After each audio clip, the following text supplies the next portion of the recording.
1000 homens contra 100.000. Uma proporção de 1 para 100.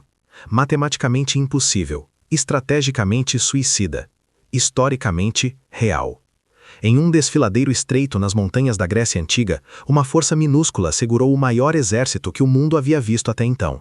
E não foi por horas, foram dias.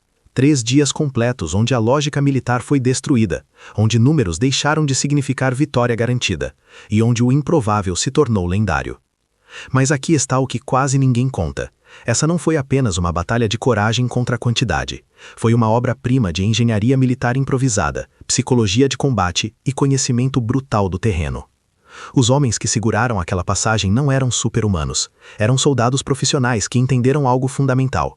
Em guerra, não vence quem tem mais espadas. Vence quem sabe exatamente onde colocá-las. E naquele agosto de 480 a.C., nas Termópilas, os gregos transformaram geografia em arma mortal. Antes de mergulharmos nos detalhes dessa batalha impossível, se inscreva no canal e deixe seu like. Isso nos ajuda a continuar trazendo histórias épicas do passado que mudaram o mundo. E comenta lá embaixo, você teria ficado para lutar sabendo que não havia chance de sobreviver? Estamos no ano 480 a.C. O Império Persa de Xerxes I é a maior superpotência que o mundo antigo jamais viu. Ele controla territórios que vão do Egito até a Índia, do Mar Negro até o Golfo Pérsico. Sua capital, Persépolis, é uma maravilha arquitetônica que faz qualquer cidade grega parecer uma vila provincial. Seu exército é uma máquina de guerra multiétnica, composta por dezenas de povos conquistados: medos, babilônios, egípcios, fenícios, indianos. E agora ele marchou para o oeste com um objetivo claro: subjugar a Grécia e expandir seu império até os limites do mundo conhecido. A Grécia daquela época não era um país unificado, era uma coleção fragmentada de cidades-estado independentes, frequentemente em guerra umas com as outras. Atenas e Esparta, as duas maiores potências, mal conseguiam concordar sobre o horário do dia, quanto mais sobre estratégia militar coordenada. Mas a ameaça persa era tão avassaladora que até mesmo inimigos históricos perceberam, ou se uniam ou seriam varridos da história. A aliança grega que se formou era frágil, cheia de desconfiança mútua e agendas políticas conflitantes, mas era tudo o que tinham. Os persas não vinham apenas com soldados, vinham com engenheiros que construíram uma ponte de barcos sobre o Helesponto, atravessando da Ásia para a Europa. Vinham com uma frota naval de mais de 1000 navios. Vinham com um momentum de conquistas consecutivas que haviam durado décadas, e vinham com números que desafiavam a imaginação. Heródoto, o historiador grego, registrou que o exército persa tinha mais de 2 milhões de homens. Historiadores modernos consideram isso um exagero épico, mas mesmo as estimativas mais conservadoras colocam as forças de Xerxes em pelo menos 200.000 soldados de infantaria e cavalaria. Para a época, era literalmente incompreensível. A estratégia grega inicial era simples: defender no terreno. A Grécia continental é montanhosa, cortada por desfiladeiros naturais que canalizam invasões em rotas previsíveis. Se você conhece o terreno e o inimigo não, essa desvantagem numérica pode ser parcialmente anulada. Os estrategistas gregos identificaram 3 pontos defensivos críticos: o desfiladeiro das Termópilas ao norte, o Estreito de Artemísio, onde a frota persa teria que passar, e como última linha, a região do Istmo de Corinto. A ideia era segurar os persas tempo suficiente para evacuar populações, preparar defesas secundárias e, com sorte, infligir baixas pesadas o suficiente para tornar a conquista cara demais até mesmo para Xerxes. O comando da força que defenderia as Termópilas foi dado a Leônidas I, rei de Esparta. Leônidas não era o típico rei guerreiro jovem e impetuoso, tinha por volta de 60 anos, o que para a época era praticamente ancião. Mas ele havia passado a vida inteira no brutal sistema de treinamento militar espartano, o agoge, desde os 7 anos de idade. Aos 60, ele era uma enciclopédia viva de táticas de combate, um veterano de incontáveis batalhas menores, alguém que entendia não apenas como lutar, mas como liderar homens em situações impossíveis, e ele sabia exatamente o que estava sendo pedido dele. Esparta tinha um problema. Era a época do festival religioso das Carneia, um período sagrado onde guerra era proibida.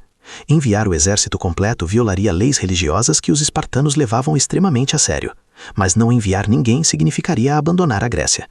A solução de Leônidas foi técnica e brutal. Ele selecionou 300 espartanos, todos com filhos homens vivos, garantindo continuidade das linhagens. Oficialmente, não era o exército espartano marchando para a guerra, era o rei e sua guarda pessoal indo inspecionar uma passagem. Uma ficção legal que todos entendiam, mas que satisfazia os requisitos religiosos. Com ele vieram também cerca de 7.000 aliados de outras cidades gregas, téspios, tebanos, arcádios, coríntios, mas seriam os 300 espartanos que segurariam a posição até o fim.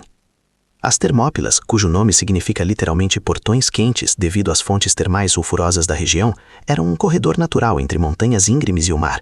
Na época, a passagem tinha apenas cerca de 12 a 15 metros de largura em seu ponto mais estreito, embora hoje, devido ao acúmulo de sedimentos ao longo de milênios, a geografia tenha mudado drasticamente. Mas naquele agosto de 480 a.C., era o ponto de estrangulamento perfeito. Um exército de 100.000 homens não consegue usar seus números em um espaço onde apenas 50 soldados cabem lado a lado. De repente, a batalha não é mais sobre quantidade, é sobre quem luta melhor em espaço confinado. Leônidas chegou primeiro e imediatamente começou a fortificar a posição. Havia um velho muro fossiano, construído décadas antes, que atravessava o desfiladeiro. Os gregos o reconstruíram e reforçaram. Posicionaram observadores nas montanhas para vigiar o avanço persa. Organizaram turnos de combate para que sempre houvesse tropas frescas na linha de frente. E esperaram. A espera era psicologicamente devastadora. Eles viam a poeira no horizonte muito antes de ver o exército. Depois ouviam o som. Milhares de pés marchando em cadência, o barulho metálico de equipamento militar se movendo, ordens gritadas em idiomas estrangeiros. E finalmente viram. Quando a vanguarda persa apareceu, os gregos entenderam pela primeira vez contra o que estavam lutando. A coluna de soldados se estendia até onde a vista alcançava. Não era um exército, era uma migração humana armada. Heródoto registrou que um soldado grego disse: "Nosso inimigo é tão numeroso que quando atirarem suas flechas, elas bloquearão o sol." A resposta de um espartano, segundo a lenda, foi: "Então lutaremos na sombra." Se isso realmente aconteceu ou é embelezamento poético posterior, nunca saberemos, mas captura perfeitamente a atitude espartana. Nem medo, nem bravata. Apenas aceitação fria do trabalho que precisava ser feito. Xerxes inicialmente não levou a força grega a sério. Ele enviou emissários exigindo rendição. Leônidas respondeu com a famosa frase "molon labe", venha pegá-las, referindo-se às armas gregas. Não era apenas uma provocação, era uma declaração de intenção. Você terá que arrancar cada centímetro deste terreno de nossas mãos mortas. Xerxes, acostumado com cidades que se rendiam ao primeiro sinal de suas forças, não entendeu que estava lidando com uma cultura militar completamente diferente. Para os espartanos, rendição não era desonra, era literalmente impensável. Sua sociedade inteira era estruturada em torno de um conceito: voltar com seu escudo ou sobre ele, vitória ou morte. Não havia terceira opção. Nos primeiros dias, Xerxes esperou. Ele não podia acreditar que uma força tão pequena não recuaria ao ver o tamanho de seu exército. Espiões persas relataram que os espartanos estavam se exercitando e penteando seus longos cabelos, preparando-se calmamente como se fossem para um festival, não uma batalha. Isso confundiu os persas, até que um conselheiro grego exilado na corte persa explicou: espartanos penteiam os cabelos antes de morrer. Era ritual. Eles já tinham feito as pazes com a morte. Agora estavam apenas esperando ela chegar. No quarto dia, Xerxes perdeu a paciência e ordenou o ataque. Ele enviou seus medos primeiro, guerreiros iranianos competentes, bem equipados, experientes. Eles avançaram pelo desfiladeiro em formação, esperando simplesmente esmagar os gregos pelo peso de números. O que aconteceu a seguir chocou todo o exército persa. Os espartanos não apenas seguraram a linha, eles massacraram os medos. A formação de falange grega, uma parede de escudos de bronze sobrepostos com lanças de 3 metros projetando-se para frente, era perfeita para combate em espaço confinado. Os persas não conseguiam flanquear, não conseguiam usar sua cavalaria, não conseguiam empregar táticas de arqueiros efetivamente porque suas próprias tropas bloqueavam o campo de tiro. E havia algo mais: qualidade do equipamento e treinamento. Um hoplita grego usava armadura de bronze que cobria peito, costas, braços e pernas, capacete de bronze com proteção facial, escudo grande e pesado feito de madeira coberta com bronze, lança longa e espada curta como arma secundária. Um soldado persa típico usava armadura de couro ou linho acolchoado, escudo menor de vime coberto com couro, lança mais curta. Em combate corpo a corpo não havia comparação. E os espartanos treinavam combate em falange desde os 7 anos de idade. Eles não apenas sabiam lutar em formação, eles respiravam em formação. Era instinto. Mas Leônidas adicionou outro elemento: rotação tática. Ele percebia quando os homens na linha de frente estavam cansando e os substituía por tropas frescas antes que o cansaço se tornasse fatal. Os persas, lutando em ondas sucessivas, não tinham esse luxo de organização. Eles chegavam exaustos da marcha e eram imediatamente jogados na trituração de carne que era a falange. O desfiladeiro rapidamente ficou intransitável com corpos. Sangue tornava as pedras escorregadias, o cheiro era insuportável e os gregos continuavam segurando. Xerxes então enviou sua elite, os imortais, 10.000 soldados persas de guarda real, chamados assim porque sempre mantinham o número em 10.000. Qualquer baixa era imediatamente substituída, então o corpo parecia imortal. Eram os melhores guerreiros que a Pérsia tinha, armadura superior, treinamento excepcional, absolutamente leais ao rei. Se alguém poderia quebrar a falange grega, seriam eles. E eles falharam. A geografia era mais forte que a habilidade. O espaço simplesmente não permitia que números e excelência individual fizessem diferença. Não importava se você tinha 10.000 dos melhores guerreiros do mundo, se apenas 50 podiam lutar de cada vez. E esses 50 enfrentavam espartanos, que eram possivelmente os soldados de infantaria mais letais que a humanidade já produziu. Durante 2 dias completos, os persas atacaram repetidamente e foram repelidos repetidamente. As baixas persas eram horríveis, as gregas eram mínimas. Xerxes estava começando a entrar em pânico. Seu exército invencível estava sendo humilhado por uma força 100 vezes menor. A moral estava despencando. Aliados vassalos estavam começando a questionar se valeria a pena continuar essa campanha. E então a traição chegou. Um grego local chamado Efialtes, cujo nome literalmente se tornaria sinônimo de pesadelo na língua grega, procurou Xerxes com informação. Havia um caminho de cabras nas montanhas, uma trilha estreita que contornava as Termópilas e saía na retaguarda grega. Efialtes conhecia esse caminho desde criança. Em troca de ouro, ele guiaria os persas. Xerxes imediatamente viu a oportunidade.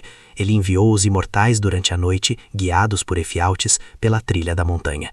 A missão era aparecer atrás dos gregos ao amanhecer, pegá-los em pinça entre 2 forças e finalmente romper a defesa. Leônidas havia apostado 1.000 soldados fósseis para guardar essa trilha, mas eles foram pegos de surpresa durante a noite. Ouviram o som de pés marchando, viram tochas na escuridão e entraram em pânico. Em vez de defender a passagem, a maioria fugiu para posições mais altas nas montanhas, permitindo que os imortais passassem. Quando mensageiros chegaram nas Termópilas ao amanhecer reportando que os persas vinham pela retaguarda, Leônidas soube que o fim havia chegado. Ele reuniu um conselho de guerra rápido. A situação era clara. Em algumas horas estariam cercados. Se todos ficassem, todos morreriam sem realizar nada de útil. Se todos recuassem, os persas atravessariam as Termópilas sem resistência e cairiam sobre a Grécia Central imediatamente. A decisão que Leônidas tomou define liderança. Ele dispensou a maior parte da força aliada, ordenando que recuassem e vivessem para lutar outro dia. Mas ele e seus 300 espartanos ficariam. Junto com eles, permaneceram 700 téspios que se recusaram a abandonar seus aliados e 400 tebanos, embora fontes antigas sugiram que os tebanos podem ter sido mantidos à força como reféns políticos. Por que os espartanos ficaram? Havia profecias. O oráculo de Delfos havia previsto que ou Esparta seria destruída ou um rei espartano morreria. Leônidas, devoto como qualquer grego antigo, acreditava que seu sacrifício salvaria sua cidade. Mas havia também cálculo estratégico. Cada hora que eles segurassem as Termópilas era uma hora que a frota grega tinha para posicionar-se em Salamina, uma hora para evacuar Atenas, uma hora para preparar as próximas linhas de defesa. A morte deles compraria tempo, e tempo salvaria a Grécia. Naquela manhã final, Leônidas e seus homens saíram do desfiladeiro estreito e assumiram posição no campo mais aberto na frente das Termópilas. Não estavam mais tentando segurar terreno, estavam tentando matar o máximo de persas possível antes de morrer. As lanças quebraram, eles lutaram com espadas. As espadas quebraram, eles lutaram com punhais. Os punhais se perderam, eles lutaram com mãos, dentes, qualquer coisa. Heródoto registrou que alguns espartanos continuaram lutando mesmo depois de ficar cegos por ferimentos, guiando-se pelo som para encontrar inimigos. Xerxes, observando de longe, ordenou que flechas fossem disparadas em massa sobre os gregos. Milhares de flechas escureceram o céu. Quando a chuva de projéteis finalmente cessou e a poeira assentou, não havia mais gregos de pé. Todos os 300 espartanos estavam mortos. Leônidas estava morto. Os téspios estavam mortos. A batalha das Termópilas havia terminado. Os persas haviam vencido. Ou não. Xerxes ordenou que o corpo de Leônidas fosse decapitado e crucificado, uma profanação extrema que violava todas as normas de guerra da época. Ele estava furioso. Aqueles poucos gregos haviam matado, segundo estimativas modernas baseadas em várias fontes antigas, algo entre 10.000 e 20.000 soldados persas. Haviam atrasado o avanço persa por uma semana completa. E pior de tudo, haviam demonstrado para todo o mundo que o invencível exército persa podia sangrar, podia ser detido, podia falhar. A notícia da resistência nas Termópilas espalhou-se pela Grécia como fogo. Cidades que estavam considerando rendição mudaram de ideia. Soldados que estavam desmoralizados encontraram nova determinação. Se 300 espartanos podiam segurar 100.000 persas, então talvez a causa não estivesse perdida. Talvez existisse esperança. Aquele sacrifício transformou uma situação militar desesperadora em um símbolo de resistência que galvanizou toda a civilização grega. Xerxes continuou sua invasão. Ele conquistou e queimou Atenas. Por um momento, parecia que a vitória persa era inevitável. Mas um mês depois das Termópilas, a frota grega destruiu a armada persa na Batalha de Salamina, um engajamento que só foi possível porque a frota teve tempo de se posicionar, tempo comprado com sangue espartano. No ano seguinte, o exército persa remanescente foi aniquilado em Plateia. Xerxes voltou para a Pérsia humilhado, sua ambição de conquistar a Europa destruída. A invasão persa da Grécia havia falhado. E tudo começou em um desfiladeiro estreito, onde 1000 homens ensinaram ao maior exército do mundo que números não vencem guerras sozinhos. Terreno vence guerras, treinamento vence guerras, vontade de lutar até a morte quando não há alternativa, isso vence guerras. As Termópilas entraram no imaginário ocidental como o exemplo definitivo de coragem contra impossibilidades matemáticas. Mas era mais que coragem, era ciência militar aplicada com perfeição brutal. Os historiadores modernos debatem todos os detalhes. Quantos persas realmente estavam lá? Exatamente quantos gregos lutaram? As falas famosas realmente aconteceram ou foram inventadas depois? Mas o núcleo permanece incontestável. Uma força absurdamente inferior numericamente segurou uma das maiores invasões da história antiga o tempo suficiente para mudar o resultado da guerra. E, ao fazer isso, preservaram a civilização grega que daria ao mundo filosofia, democracia, ciência, teatro, praticamente tudo que define o pensamento ocidental. 40 anos depois da batalha, os gregos ergueram um memorial nas Termópilas. Uma simples estátua de um leão, em homenagem a Leônidas, cujo nome significa Filho do Leão, e um epitáfio composto pelo poeta Simônides. Ó estrangeiro, diga aos lacedemônios que aqui jazemos, obedientes às suas leis. Não fala de vitória, não fala de glória, fala de dever. Eles foram onde foram enviados, lutaram como foram treinados e morreram porque era isso que se esperava deles. Simples, brutal, eterno. A lição das Termópilas não é que números não importam. Eles importam. É que números não são tudo. Estratégia importa, terreno importa, qualidade de treinamento importa. E mais importante, saber exatamente o que você está disposto a sacrificar por sua causa, isso define o resultado de conflitos impossíveis. Os persas tinham 100.000 razões para vencer. Os gregos tinham apenas uma. Não havia outro lugar para recuar. E essa única razão foi suficiente. Se você gostou dessa história de estratégia impossível e sacrifício definitivo, inscreva-se no canal e ative o sininho para não perder mais viagens pelo passado. Deixe seu like se essa batalha te impressionou tanto quanto impressionou o mundo antigo. E conte nos comentários qual outra batalha aparentemente impossível você quer que a gente explore. Sua sugestão pode ser o próximo vídeo. Até a próxima jornada pela história.